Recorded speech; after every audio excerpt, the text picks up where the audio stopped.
ভাই কারা যেন বলে যে শুভমান গিল নাকি নকআউটসে পারফর্ম করতে পারে না। সেই শুভমান গিলই রাজস্থান রয়্যালসের এগেনস্টে 200+ টার্গেট চেস করতে নেমে 53 বলে 104 রান স্কোর করলো এবং গুজরাট টাইটান্স কিন্তু ফাইনালের জন্য কোয়ালিফাই করে গেল। এখন গুজরাট টাইটান্স আরসিবির এগেনস্টে ফাইনাল ম্যাচটা খেলবে রবিবার নরেন্দ্র মোদী স্টেডিয়ামে আহমেদাবাদের।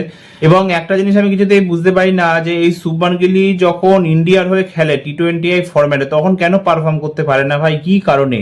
কেন শুভমান গিলের মতো প্লেয়ারকে দুটো T20 ওয়ার্ল্ড কাপ থেকে ড্রপ করা হলো? কেন পারফরমেন্স হয় না ইন্ডিয়ার হয়ে যখন খেলে শুভমান গিল? কিন্তু যাই হোক, যদি ম্যাচের কথায় আসি ভাই, একটা জিনিস কিন্তু স্পষ্ট হয়ে গেল যে রাজস্থান রয়্যালসের বোলিং কিন্তু পুরো সিজন জুড়েই জোফরা আর্চার এবং নান্দ্রে বার্গার দুজনের উপর ডিপেন্ডেন্ট ছিল এবং কোয়ালিফায়ার 2তে দুজনেই ব্যর্থ হলো এবং রাজস্থান রয়্যালস কিন্তু হেরে গেল এবং 200+ টার্গেটও কিন্তু যাকে ডিফেন্ড করতে পারলো না। এবং ব্রিজেশ শর্মার মতো বোলারকে ম্যাচের পর ম্যাচ খেলিয়ে গেল এত বাজে বোলিং পারফরমেন্সের পরে। একটা কি দুটো ম্যাচও ভালো পারফর্ম করেছিল ব্যাস, কিন্তু তারপরে ওকে লাগাতার খেলিয়ে গেল এবং রাজস্থান রয়্যালস যাকে বলে টুর্নামেন্ট থেকেও ছিটকে গেল। সেই যে ফার্স্ট সিজনে জিতেছিল 2008 সালে, তারপর থেকে কিন্তু 18টা সিজন হয়ে গেল, একটা তো রাজস্থান রয়্যালস চ্যাম্পিয়ন হতে পারেনি।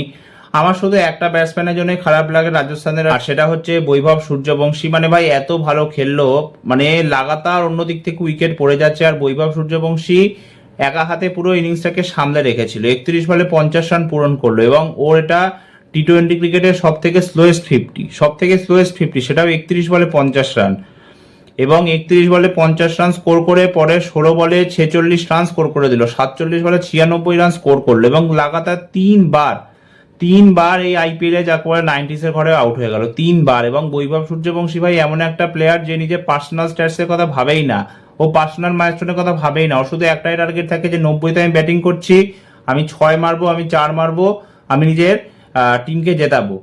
তার জন্য যদি আমি আউটও হয়ে যাই আউট হব, কিন্তু আমি 100-র জন্য খেলবো না, যে আস্তে আস্তে ধরে ধরে খেলবো না। এবং কি ইনিংসটাই না খেললো ভাই, 47 বলে 96, শুধু অন্য দিক থেকে কোনো রকম সাহায্যই পেলো না। লাস্টের দিকে ডোনোভান ফেরেরা একটু মোটামুটি সাহায্য করলো, তো সেই কারণে 214 অব্দি গেল, 200ও বেরোতে পারতো না রাজস্থান রয়্যালস। আর ইয়াশাসি জয়সওয়ালের ভাই একদমই ভালো সিজন গেল না, যেরকম শুরুটাও করেছিল কিন্তু তারপর থেকে সেরকম ভালো পারফর্ম করতেই পারলো না। ক্যাপ্টেন রিয়ান পরাগেরও তাই সেম কেস, 2-3টে নক বাদ দিলে একদমই পুরো সিজন জোড়ার পারফরমেন্স নেই। আর ধ্রুব জুরেলও এই ম্যাচে ফ্লপ হয়ে গেল, আর দেখলাম আমরা কি হলো।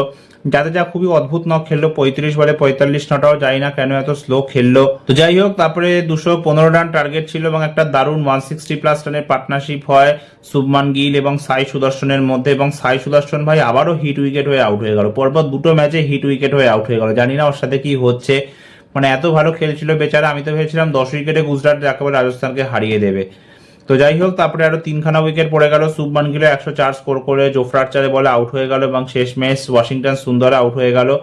কিন্তু তারপরে 8 বল বাকি থাকতে যাকে বলে জস বাটলার এবং রাহুল তেওয়াটিয়া মিলে ম্যাচটা ফিনিশ করে দিল এবং গুজরাট টাইটান্স ফাইনালের জন্য কোয়ালিফাই করে গেল।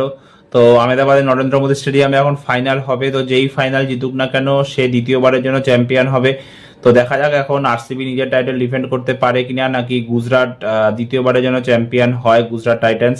তো একটা দমদার ফাইনাল ম্যাচ অনুষ্ঠিত হতে চলেছে রবিবারে, দেখা যাক, দুই টিমকে বেস্ট অফ লাক। এই ভিডিওটা এতটাই, আবার দেখা হবে একটা নতুন ভিডিওতে। হ্যাঁ, ভালো লাগলে প্লিজ ভিডিওটা লাইক আর শেয়ার করে দিও। ভিডিওটা কেমন লাগলো কমেন্ট করে জানাতে ভুলো না। ধন্যবাদ।